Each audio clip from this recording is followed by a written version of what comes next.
अब अनुशासनहीनता बरतने वाले और दागी पुलिसकर्मियों के खिलाफ जयपुर पुलिस ने सख्ती दिखाना शुरू कर दिया है। जयपुर पुलिस ने अनुशासनहीनता और दागी 11 पुलिसकर्मियों को पुलिस सेवा से बर्खास्त कर दिया है। इतना ही नहीं, 191 पुलिसकर्मियों के खिलाफ 17 सीसीए और 27 पुलिसकर्मियों को 16 सीसीए के तहत विभागीय कार्रवाई के आदेश जारी किए हैं। खास बात यह है कि ये वो पुलिसकर्मी हैं जो 2017 से अब तक पुलिस सेवा में रहने के बावजूद अनुपस्थित चल रहे थे। अनुपस्थित रहकर यह पुलिसकर्मी दूसरी प्रतियोगी परीक्षाओं की तैयारी कर रहे थे। साथ ही कई पुलिसकर्मियों के खिलाफ चोरी, रेप, लूट समेत अन्य आपराधिक मामले भी चल रहे थे। कई पुलिसकर्मियों के खिलाफ अपराधियों से गठजोड़ पाए गए हैं। वहीं कई पुलिसकर्मी ऐसे हैं जिन्होंने अपने ड्यूटी का निर्वहन भी सही से नहीं किया। आए दिन शराब पीकर पुलिस की छवि को खराब कर रहे थे। डीसीपी हेडक्वार्टर अरशद अली की माने तो डिमोशन की प्रक्रिया भी अमल में लाई जाएगी। लंबे समय बाद अनुशासनहीन पुलिसकर्मियों के खिलाफ होने वाली इस कार्रवाई के लिए जयपुर पुलिस को क्यों उठाना पड़ा यह सख्त कदम, इसी को लेकर हमारे संवाददाता यादवेंद्र शर्मा ने डीसीपी हेडक्वार्टर अरशद अली से की खास बातचीत। अगर आप खाकी के बेड़े के अंदर शामिल हो रहे हो और देश सेवा करना चाहते हो तो आपको अनुशासन की पालना करनी होगी। अनुशासन की अगर पालना नहीं करेंगे तो यह मानेगा आपके खिलाफ विभागीय कार्रवाई की जाएगी। हो सकता है आपको बर्खास्त भी किया जा सके। और इसी को लेकर के जयपुर पुलिस ने सख्ती दिखाना शुरू कर दिया है और कुछ पुलिसकर्मियों के खिलाफ 16 सीसीए 17 सीसीए के तहत यहां पर विभागीय कार्रवाई के आदेश भी जारी किए। इसके अलावा कई पुलिसकर्मियों को सस्पेंड भी किया है। बर्खास्त की भी यहां पर जो प्रणाली है वो भी अपनाई गई है। किस तरह पूरी प्रक्रिया रही है इसको जानने के लिए हमारे साथ यहाँ पर डीसीपी हेडक्वार्टर है अरशद अली जी, उनसे जानते हैं। सर, किस तरह की ये प्रणाली थी और 16 सीसीए 17 सीसीए के जो नोटिस जो दिए गए हैं वो किस तरीके से दिए गए हैं, क्या है पूरा मामला? ऐसे सब कि ये पुलिस मुख्यालय की भी प्राथमिकता है और खासतौर पे हमारे डीजी साहब हैं उनकी भी प्राथमिकता है कि अनुशासनहीनता बर्दाश्त नहीं होगी।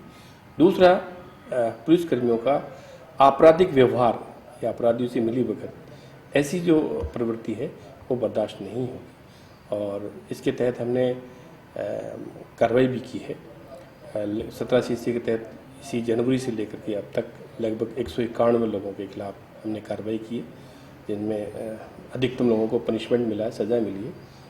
और इसके अलावा हमने जो है लगभग 27 लोगों के खिलाफ जो 16 सीसी की पुराने समय से पेंडिंग डी विभागीय कार्रवाई पड़ी हुई थी उनको भी निस्तारण किया है और उनमें से 11 लोगों को बर्खास्त किया है, सेवा से पदच्युत कर दिया, उनको घर भेज दिया उनको। उसमें अधिकतर वही हैं जो कई तो ऐसे लड़के भी हैं जो नौकरी में आ गए लेकिन ज्वाइन करने के बाद से एब्सेंट है, किसी दूसरी प्रतियोगी परीक्षाओं की तैयारियां कर रहे हैं और यहाँ सिर्फ एक पद रोक के छोड़ दिया।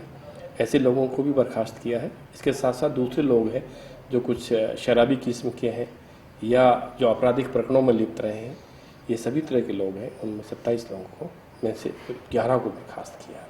सर, को बताइए कि कितने समय से ये पुलिसकर्मी जो थे वो सर्विस में आने के बाद नहीं आ रहे थे या जिन्होंने ट्रेनिंग नहीं करी, कितने ऐसे पुलिसकर्मी और कितने समय से नहीं आ रहे थे? ये काफ़ी लोग हैं। कई लोग 6 महीने से लेकर के 2 साल तक का समय भी है।